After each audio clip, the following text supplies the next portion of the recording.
تو جو سب سے پیچھے صوفی تھے وہ دوڑ کے آگے آئے, کہنے لگے بادشاہ پہلی باری میری لگا پہلی. اب بادشاہ نے کہا ٹھیک ہے اسے لٹکا دو. وہ قریب آئے تو دوسرے دوڑ آئے, کہنے لگے نہیں نہیں پہلی باری میں نے زیادہ کافر قتل کیے, میرا بڑا جرم ہے, مجھے پہلے سزا دو. ان کو پھانسی دینے لگے تو تیسرے آ گئے, کہنے لگے نہیں یہ تو میرا قتل کرتا تھا, رستے میں بتایا کرتا تھا, ڈھونڈ کے میں بتلاتا تھا کہ یہاں زیادہ تعداد ہے, مجھے پہلے پھانسی دو. تیسرے کے ساتھ بات ہو رہی تھی تو چوتھا دوڑا آیا, کہنے لگا یہ رستے بتاتا تھا, یہ تبلیغ کرتا تھا, یہ سارا کچھ کرتا تھا, لیکن کہا یہ کہتے تھے چلو واپس چلتے ہیں, میں جانے نہیں دیتا تھا, میں کہتا تھا اور کافر مارنے اور علاقے فتح کرنے, میرا جرم بڑا ہے, مجھے پہلے پھانسی دو. بادشاہ کہنے لگا مجھے 35 سال ہو گئے حکومت کرتے, بڑی دنیا کو پھانسی دی ہے, لوگ تو ایک دوسرے کو دھکے دیتے ہیں کہ پہلے تو جا پہلے تو جا, اور تم کیسی قوم ہو کہ ایک دوسرے پہ قربان ہو رہے ہو. کہنے لگا تم ایک باپ کی اولاد ہو. جاگ رہے ہیں آپ لوگ؟ تاتاری بادشاہ کافر بادشاہ اسلام کی مخالفت کر دیں, ایک باپ کی اولاد ہو کا نہیں, ایک قبیلے کے رہنے والے ہو کا نہیں, ایک ملک کے رہنے والے ہو نہیں. اس نے کہا رشتہ کیا ہے تمہارا, رشتہ کیا ہے؟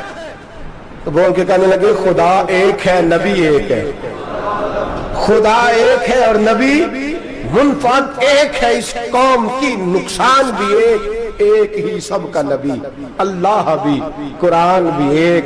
کیا ہی اچھا تھا ہوتے اگر مسلمان بھی ایک, یوں تو سید بھی ہو مرزا بھی ہو افغان بھی ہو, تم سبھی کچھ ہو بتاؤ کہ مسلمان بھی ہو. فرمایا ہمارا اللہ ایک ہے نبی ایک ہے, تو کہا پھر ایک دوسرے پہ جان کیوں دیتے ہو؟ فرمایا ہمارے نبی نے ہمیں بھائی بھائی بنا دیا ہے, بھائی کا دل نہیں کرتا اس کی آنکھوں کے سامنے بھائی چلا جائے, ہمارا دل نہیں کرتا پہلے مجھے دے پہلے مجھے دے. بادشاہ کہنے لگا تمہارا جذبہ مجھے متاثر کر گیا, جاؤ میں تم چاروں کو آزاد کرتا ہوں, تمہیں آزاد کرتا ہوں. میرے دوستو یہ رنگ تھا, دیکھیں نا, یہ اس دھرتی نے نظام دیکھا ہے نا, اس فلک نے پہلی بار دیکھا, اس زمین نے پہلی بار, اور میرے حضرت صاحب فرمایا کرتے تھے زمین تڑپ کے روئی, اس نے پہلی دفعہ دیکھا. احد کا میدان ہے, 3 صحابہ تپتی ہوئی زمین پہ زخموں سے چور چور پڑے ہیں. حضرت انس بن نضر رضی اللہ تعالیٰ عنہ پانی کا پیالہ لے کے پہنچے, ایک زخمی سے کہا تجھے پانی پلانا ہے, تو کہنے لگا میرے زخم تھوڑے ہیں, وہ جو ساتھ پڑا اس کے زخم گہرے ہیں, پہلے اسے پانی پلا دے, جا اسے دے دے. اس کے پاس پہنچے تو وہ کہنے لگا وہ مجھ سے پہلے گرا تھا, اس کا زخم زیادہ گہرا ہے, اسے پانی پلا. تیسرے کے پاس گئے تو کہنے لگا چوتھا تڑپ زیادہ رہا ہے, اس کی عمر زیادہ ہے, میں تو جوان ہوں برداشت کر لوں, بڑھاپے کی وجہ سے نڈھال ہو گیا, پہلے اسے پانی پلا. چوتھا کہنے لگا 5ویں کے پاس جا, 5واں کہنے لگا 6ٹھے کے پاس جا. حضرت انس بن نضر کہتے میں رو پڑا, میں نے کہا محمد کے غلاموں, رسول نے تمہیں کیسا جذبہ دے دیا ہے, زبانیں پیاس سے باہر ہے لیکن تمہاری اخوت مرتے دم تک قائم ہے.